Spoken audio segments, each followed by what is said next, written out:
इससे बड़ी एक औरत की इज्जत क्या होगी? किसी भी मजहब के अंदर औरत को यह इज्जत नहीं मिली। हाजरा ने जहां अपना कदम रखा, हर हाजी वहां अपना कदम रखता है। जहां हाजरा दौड़ी थी, हर हाजी को वहां दौड़ना पड़ता है। हाजरा ने जितने चक्कर लगाए, हर हाजी को उतने चक्कर लगाना पड़ते हैं। और हाजरा के नक्शे कदम को अल्लाह ने अपनी इबादत का एक हिस्सा बना लिया।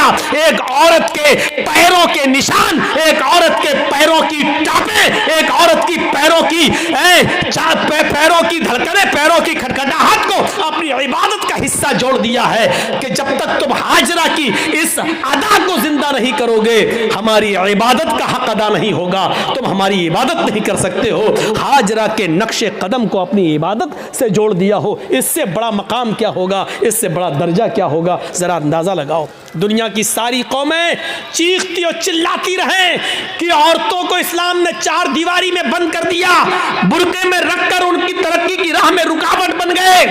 चीखते रहो, चिल्लाते रहो। हकीकत यह है कि औरत को इस्लाम ने जो इज्जत दी है, वो दुनिया का कोई मजहब वो इज्जत नहीं दे सकता है।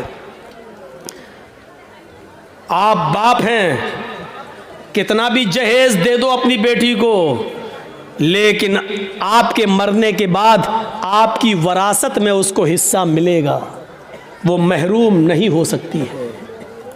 ये याद रखो, बाप की वरासत में से भी हिस्सा मिलेगा।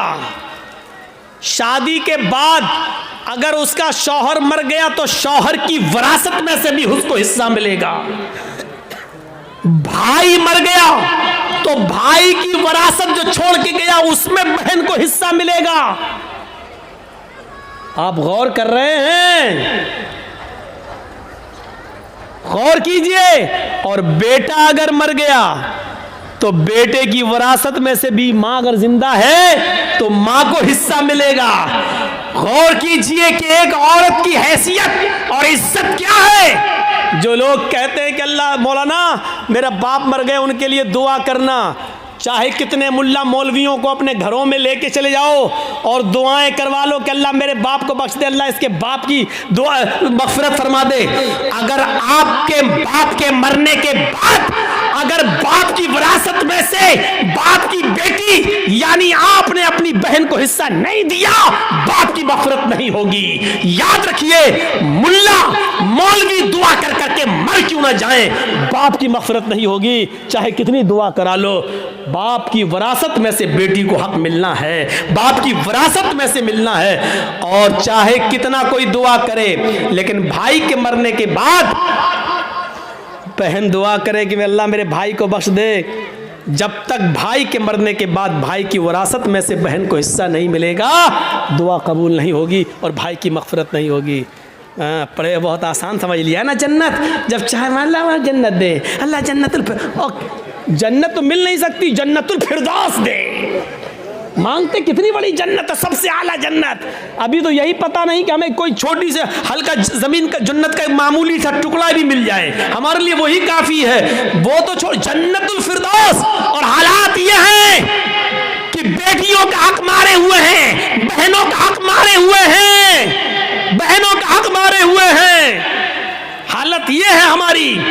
जहेज देकर आप जिम्मेदारी से सबकुदोश नहीं हो जाएंगे, जिम्मेदारी से बच नहीं पाएंगे। आपको हिस्सा देना पड़ेगा, आपको हक देना पड़ेगा। ये ईमान की स्पिरिट थी, ईमान की ताकत थी। आइए एक और जबरदस्त एक नक्शा खींचकर आपको बताता हूं। देखिए ईमान क्या है। एक बार ये तय हो गया मूसा अलैहिस्सलाम में और फिरौन में, ये रोज़ रोज़ के झगड़े ठीक नहीं है, आओ एक मैदान में जमा हो जाते हैं, तुम अपना मामला दिखाओ, हम अपना मामला दिखाते हैं, या तो तुम झुक जाओ या हम झुक जाएं, आओ। एक मैदान तय हो गया। ए भैया बैठ जाओ, इनसे कहो कि पेशाब लग रहा तो यहीं कर लो। तो ऐसा लग रहा है जैसे किसी की चप्पल चुरा के भाग रहे हो।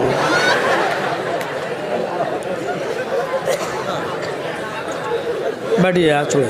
अब जो वाकया सुनाने जा रहा हूं वो बड़ा जबरदस्त और दिलचस्प वाकया है, उससे बहुत सी चीजें आपको मिलेंगी। ईमान से पहले आदमी का हाल क्या है, लेकिन वहीं पर ईमान की दौलत जब उनको मिल जाए तो उनका हाल क्या होता है। देखिए, फिरौन ने अपने जादूगरों से कहा कि चलो आज मूसा को और मूसा की कौम को पस्त करना है। ऐसा करतब दिखाना, ऐसा तिलसम दिखाना, ऐसा जादू दिखाना कि मूसा और मूसा की कौम भाग जाए। शिकस्त होनी चाहिए। जादूगरों को भरोसा था बिल्कुल। चलो, एक मैदान में जमा हो गए। मूसा अपने चंद साथियों को लेके आए, फिरौन अपना लाव लश्कर लेकर आया। फिरौन के साथ बड़े माहिर जादूगर थे। ये वाकया सुना होगा, लेकिन आज मुझसे सुनो। फिरौन के साथ बड़े माहिर जादूगर थे। तय होता कि चलो अपना अपना कर्तव्य दिखलाओ। फिरौन ने कहा जादूगरों, अपने जादूगरों से चलो दिखाओ। जादूगर चूंकि ईमान वाले तो थे नहीं, इसलिए सौदेबाजी पर उतर आए और फिरौन से कहने लगे, फिरौन, मेरे मालिक, मेरे आका, मेरे रब, मेरे खुदा, ये बता दो, अगर हम फिर मूसा पर गालिब आ गए, अगर हम जीत गए, अगर हमने मूसा और उनकी कौम को हरा दिया तो हमारा इनाम क्या होगा? पहले हमारा इनाम तो बता दो। हम ऐसे ही क्यों करतब दिखाएं? हमारा इनाम क्या होगा? फिरौन ने कहा कि दिखाओ अपना करतब, दिखाओ अपना जादू। तो फिरौन के जादूगरों ने जादू दिखाने से पहले क्या कहा? कुरान उन जादूगरों के अल्फाज को रिकॉर्ड करता है। उन जादूगरों ने फिरौन से कहा, इन्ना लना लाजरन इन कुन्ना नहनुल गालिबीन। ठीक है, हम अभी जादू दिखाते हैं, लेकिन आए फिरौन, ये बताओ, अगर हमने मूसा और मूसा की कौम को हरा दिया और हमारा करतब देखकर, हमारा नाटक देखकर अगर ये सब हार जाओ, भाग जाएं, तो हमारा अज्र क्या होगा? इन्ना लना लाजरन, हमारी मजदूरी क्या होगी? हमारा इनाम क्या होगा? इन कुन्ना नहनुल गालिबीन, अगर हम इनके ऊपर गालिब आ गए तो, अगर हम इनके ऊपर गालिब आ गए तो क्या इनाम होगा? फिरौन ने मुस्कुराते हुए जवाब दिया, इन्नकुम लमिनल मुकर्रबीन, अगर मूसा और मूसा का लश्कर हार गया, शिकस्त फाश दे दी, डर गया और भाग गया, तो तुम, लमिनल मुकर्रबीन का तर्जमा मैं, तुम मेरी कैबिनेट में शामिल हो जाओगी, कैबिनेट मिनिस्टर बन जाओगे। सही तर्जमा ये, तुम मेरे बहुत करीब हो जाओगे। एक चीफ मिनिस्टर होता है, एक प्राइम मिनिस्टर होता है, तो प्राइम मिनिस्टर और चीफ मिनिस्टर का के करीबी लोग कौन होते हैं? जो उसकी कैबिनेट में शामिल होते हैं। जो भी चीफ मिनिस्टर को करना होता है वो अपनी कैबिनेट से मशवरा करता है, प्राइम मिनिस्टर को जो करना होता है वो अपने कैबिनेट से मशवरा करता है। तो हम जो भी कुछ करेंगे तुम्हारे मशवरे से करेंगे, यानी तुम हमारे मुकर्रब हो जाओगे, हम तुम्हें अपनी कैबिनेट में शामिल कर लेंगे। बअल्फाज दीगर हम तुम्हें अपना वजीर बना देंगे, तुम्हें हम अपना मिनिस्टर बना लेंगे, वजीर बना लेंगे, तुम्हारा ये इनाम होगा। अब इतना सा लालच अगर किसी को मिल जाए तो ये तो बहुत बड़ी बात हो गई ना, बहुत बड़ी बात हो गई। आज भी अगर बीजेपी की तरफ से किसी मुसलमान को ये ऑफर मिल जाए तो वो भी बीजेपी पे चला जाता है। और देख लीजिए कितने लोग जा चुके हैं कि कैबिनेट में शामिल कर लिया जाएगा, बस हमारे लिए इतना ही काफ़ी है। अब तो सब कुछ जायज़ हो गया, जो भी वो करेंगे वो सब ठीक है, वो सब ठीक है। अब तो झूठ को भी सच कहना पड़ेगा। जब उन जादूगरों ने सुना कि फिरौन कह रहा है कि इन्नकुम लमिनल मुकर्रबीन, तुम हमारे मुकर्रब हो जाओगे, हमारी कैबिनेट में शामिल हो जाओगे, हमारे मिनिस्टर बन जाओगे, इतना बड़ा इनाम का जब लालच उनको मिला तो वो फौरन तैयार हो गए। फिर उनके पास जो रस्सियां थी उन्होंने उन रस्सियों को फेंका, उन्होंने उन रस्सियों को डाला। उन्होंने जब उन रस्सियों को मूसा के सामने और मूसा की कौम के सामने फेंका तो वो रेंगते हुए सांप बन गए, रेंगते हुए सांप बन गए, सांप बनकर रेंगने लगे। हालांकि वो सांप नहीं थे, वो नजर बंदी थी, हमें दिखाई दे रहे हैं सांप की तरह रेंग रहे, लेकिन वो सांप नहीं थे। जैसे जादूगर जो हमारे मोहल्ले में आता है, मिट्टी उठाएगा, रखेगा, मुट्ठी बंद करेगा, छू मंतर जादू करके ऐसे घुमा के खोलेगा, रुपया बन जाएगा। हालांकि वो रुपया नहीं है, वो मिट्टी है, लेकिन हमें रुपया दिख रहा है।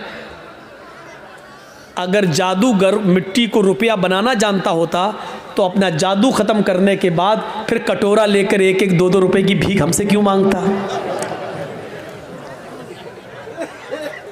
वो कहता है कि ये कला है, ये मिट्टी को मैंने रुपया बनाया, ये सिर्फ हमारी हाथ की सफाई है। ये तुम्हें रुपया दिख रहा है, लेकिन हकीकत में रुपया नहीं है। अगर रुपया होता तो फिर तो हम घर बैठ के ये तमाशा क्यों दिखाते तुम्हें? हम तो घर बैठ के मिट्टी का रुपया बनाते रहते। मूसा और मूसा की कौम को वो रेंगते हुए सांप दिखने लगे तो मूसा अलैहिस्सलाम डरने भी लगे, ऐसे हटने भी लगे। फौरन अल्लाह ताला ने फरमाया, मूसा डरो नहीं, ला तखफ या मूसा, अरे मूसा डरो नहीं, तुम्हारे पास जो लाठी है ना, जो डंडा है, इसको जमीन पर मारो, अन अलक़ि असाक, जमीन पर इस लाठी को मारो। मूसा अलैहिस्सलाम ने वो लाठी जमीन पे मार दी और जैसे ही जमीन पे लाठी मारी वो अज़दहा बन गया। अज़दहा बहुत बड़ा होता है, वो अज़दहा बन गया और उसने अपना मुंह फाड़ा और अंदर को सांस ली, बाहर को नहीं, अंदर को, अंदर को। जब उसने अंदर को सांस ली तो वो जितने भी सांप जो रस्सियां बनी हुई थी वो सब उसके मुंह में घुसते चले गए, करके सबको खा गया। यहीं से मूसा फिरौन के जादूगरों की अकल ठिकाने आ गई। वो समझ गए हमने जो दिखाया वो नकली चीज़ थी, मूसा ने जो दिखाया वो ओरिजिनलिटी थी, वो असलियत थी। वो समझ गए कि अब हक के आगे मेरा बातिल नहीं चलेगा। यकदम वहीं से बदल गए, यहीं से चेंज हो गए। मूसा अलैहिस्सलाम ने डंडा जमीन पे मारा, वो अज़दहा बन गया, अज़दहा उनके सांपों को निकल गया। फिरौन के जादूगर समझ गए कि अब मेरी खैर नहीं, अगर मैंने कुछ और दिखाया तो हमारी आफत, हमारी बर्बादी, क्योंकि हमने जो दिखाया वो जादू था, मूसा ने जो दिखाया वो हकीकत है और जादू कभी हकीकत का मुकाबला नहीं कर सकता। फौरन वहीं के वहीं वो सारे जादूगर पलटे और चीख पड़े, आमन्ना बिर्रब्बे मूसा व हारून, हम मूसा और हारून के रब के ऊपर ईमान ले आए। चीखते हुए उन्होंने कहा, अब हमने फिरौन को छोड़ दिया, मैं मूसा और हारून के रब पर ईमान ले आया। उन्होंने ये नहीं कहा कि मैं अल्लाह पर ईमान लाया। जादूगरों ने क्या कहा? बिरब्बे मूसा व हारून, हारून और मूसा के रब पर ईमान लाया। अगर वो ये कहते हैं कि मैं तो अल्लाह पर ईमान लाया, तो लोगों का अल्लाह और लोगों का खुदा तो वही बना हुआ था फिरौन, इसलिए मूसा और हारून का रब नहीं था। मूसा और हारून अलैहिस्सलाम ने कभी फिरौन को अपना रब नहीं माना, मूसा और हारून ने अपना रब अल्लाह को माना था। इसलिए क्या कहा? आमन्ना बिरब्बे मूसा व हारून, मैं हारून और मूसा के रब पर ईमान ले आया, यानी मैं अल्लाह पर ईमान लाया। फिरौन तो शजदर रह गया, लाया था मूसा और उनको हराने के लिए, और ये तो हम ही हार गए। ये सारे जादूगर पलट गए, ये सारे जादूगर उधर चले गए। अभी देखिए, जब तक जादू दिखा रहे थे तब तक वो काफिर थे, लेकिन जब मूसा ने अपना हुनर दिखलाया, मौजिज़ा दिखलाया, तो वो ईमान ले आए। अब ईमान लाने के बाद ताकत देखिए उनके अंदर वही मौजूद है, अभी हटे नहीं, अभी अपने घर नहीं गए। अब जब ईमान ले आए, जब कह दिया आमन्ना बिरब्बि मूसा व हारून, जब कह दिया कि हारून और मूसा के रब पर ईमान लाए, तब उनके ईमान लाने के बाद उनके अंदर ताकत क्या आई वो दिखाना चाहता हूं। एक मोमिन के अंदर ईमान जब आ जाए तो उसकी ताकत क्या होती है, वो चीज समझ लीजिए। जब वो ईमान लाए तो फिरौन ने कहा, ये क्या किया तुमने? तो उन्होंने जवाब दिया कि अल्लाह की तरफ से हक आ जाने के बाद और अपनी आंखों से हक देखने के बाद भी मैं तुम्हारी गुलामी करूं और तुमको अपना रब मानूं, तो हमसे बड़ा बदनसीब कोई नहीं होगा। हमसे बड़ा फिर पागल कोई नहीं होगा।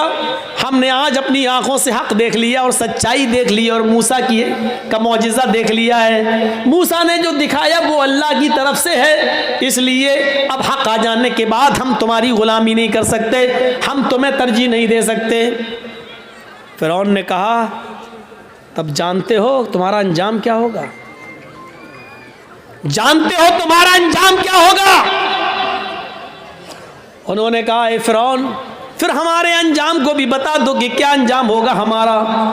फिरौन ने कहा ला उक़त्तिअन्ना अयदियकुम व अर्जुलकुम मिन खिलाफ थुम्मा ला उसल्लिबन्नकुम अजमईन।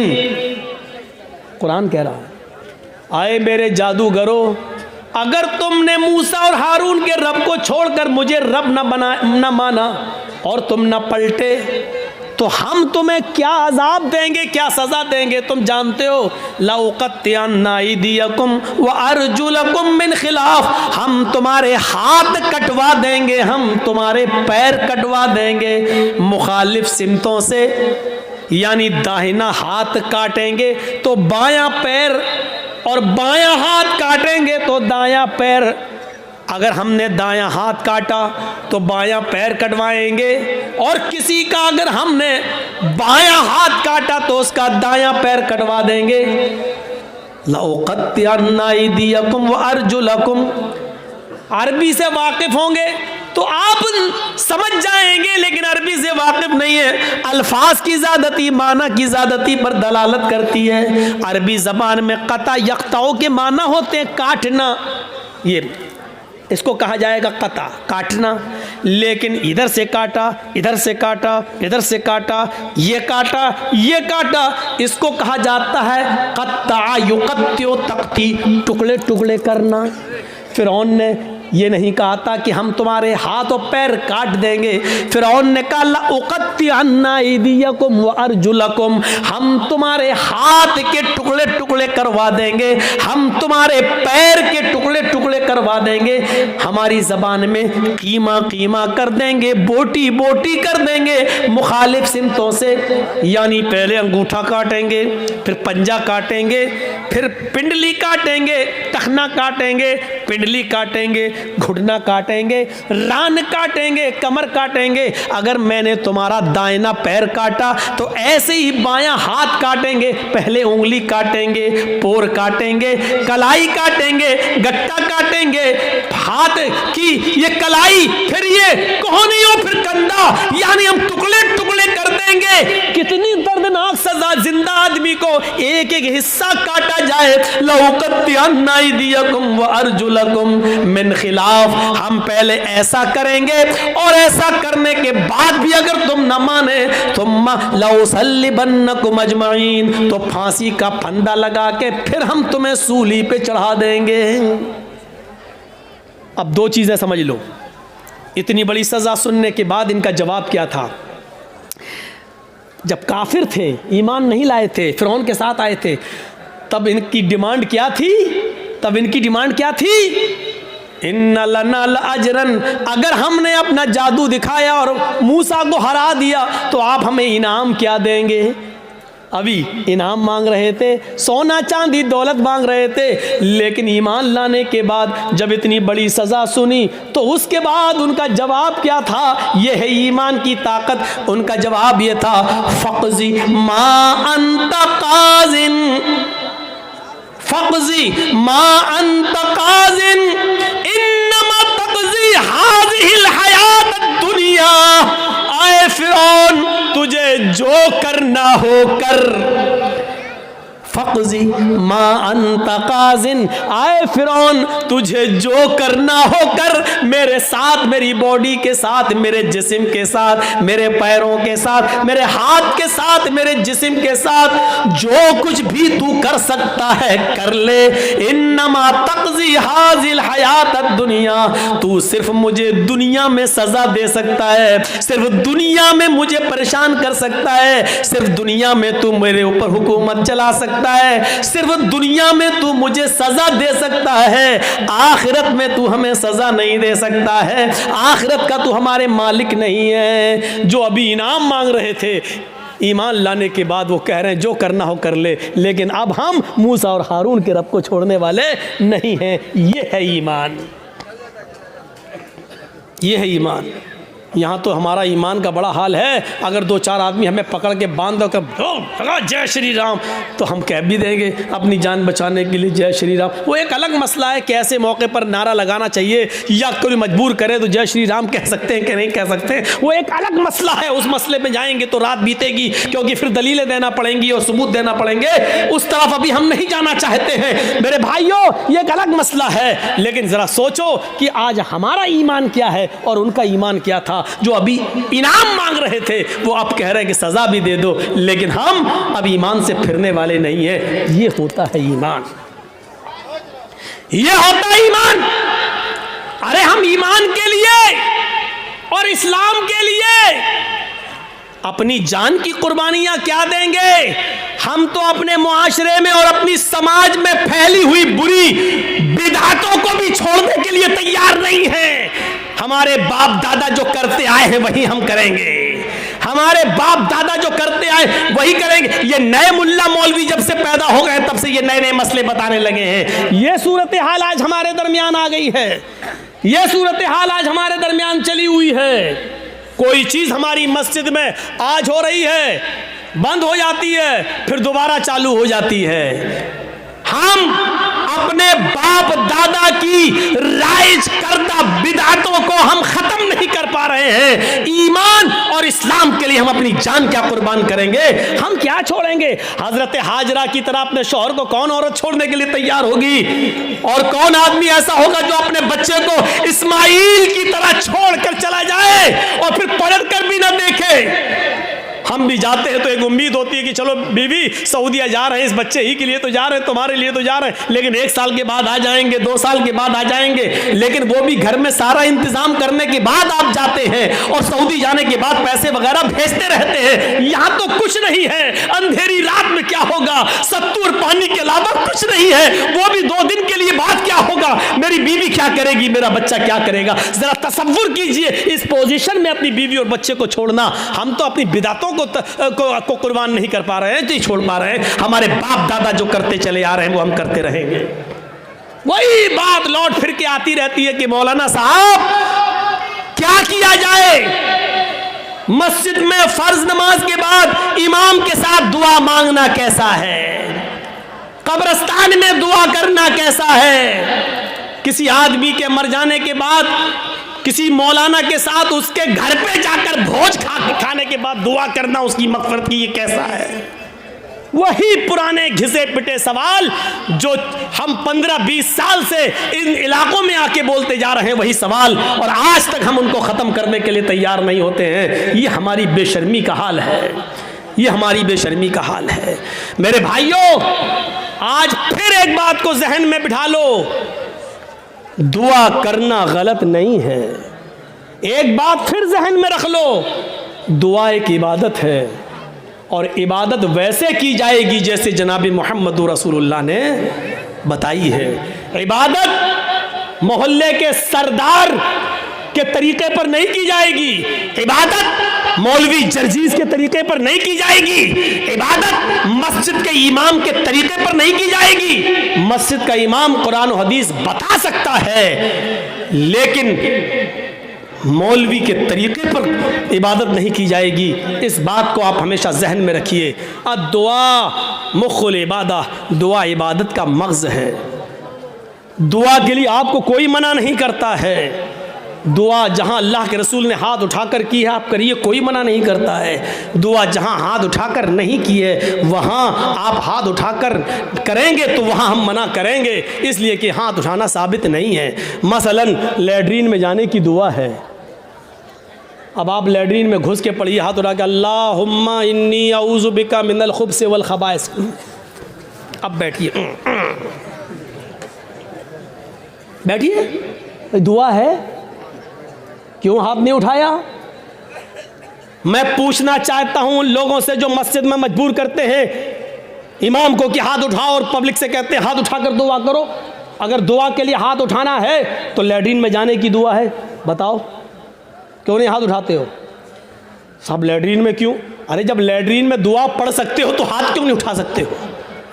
जब लैट्रीन में अल्लाह का नाम ले सकते हो, अल्लाहुम्मा इन्नी औज़ु बिका, तो हाथ उठाने में क्या हर्ज है? क्यों नहीं उठाते हो? अब हमारी अक्ल कह रही हो गंदी जगह पर हाथ कैसे उठाएं? अभी अक्ल ही तो कह रही है ना। तो मैं कह रहा हूँ गंदी जगह पर फिर अल्लाह का नाम क्यों ले रहे हो? नहीं साहब, वो तो अल्लाह के नबी ने बताया है, तो अल्लाह के नबी ने बताया, तो यहाँ अल्लाह के नबी ने हाथ नहीं उठाया तो हम हाथ नहीं उठाएंगे। अच्छा, खाना खाओ, क्या दुआ है? बिस्मिल्लाह या बिस्मिल्लाहि व अला बरकतिल्लाह, ये दुआ है खाना खाने की। अब आप खाना बैठो, जर्जी साहब खाना लग गया, बिस्मिल्लाह, अब हम खाएं, या बिस्मिल्लाहि व अला बरकतिल्लाह, अब हम खाएं। बोलिए, चलो ये तो लैट्रीन नहीं है, ये तो घर है। यहाँ पर हाथ उठाकर अगर कोई आदमी दुआ करे बिस्मिल्लाह या बिस्मिल्लाह व अला बरकतिल्लाह, तब खाना खाए, कैसा लगेगा आपको? क्यों नहीं उठाते हो? ये भी तो दुआ ही है। साहब अल्लाह के नबी ने नहीं उठाए इसलिए हम नहीं उठाए। आ गई ना बात वही, जहां नबी ने उठाया वहां उठाओ। हम भी तो यही कह रहे हैं, जहां नबी ने नहीं उठाया वहां मत उठाओ। हम भी तो आपसे यही कह रहे हैं। अच्छा, वुज़ू बनाया, क्या दुआ पढ़ते हो? बिस्मिल्लाह। वुज़ू के बाद क्या दुआ पढ़ते हो? अशहदु अल्ला इलाहा इल्लल्लाह व अशहदु अन्ना मुहम्मदन अब्दुहु व रसूलुहु अल्लाहुम्मा जअलनी मिनत तव्वाबीन व जअलनी मिनल मुतत्तहिरीन, यही दुआ तो पढ़ते हो। अच्छा, वुज़ू बनाने के बाद किसी को देखा, पैर धुलने के बाद आया हो, किबले की तरफ मुँह करके अशहदु अल्ला इलाहा इल्लल्लाह वहदहु ला शरीका लहु व अशहदु अन्ना मुहम्मदन अब्दुहु व रसूलुहु अल्लाहुम्मा जअलनी मिनत तव्वाबीन व जअलनी मिनल मुतत्तहिरीन,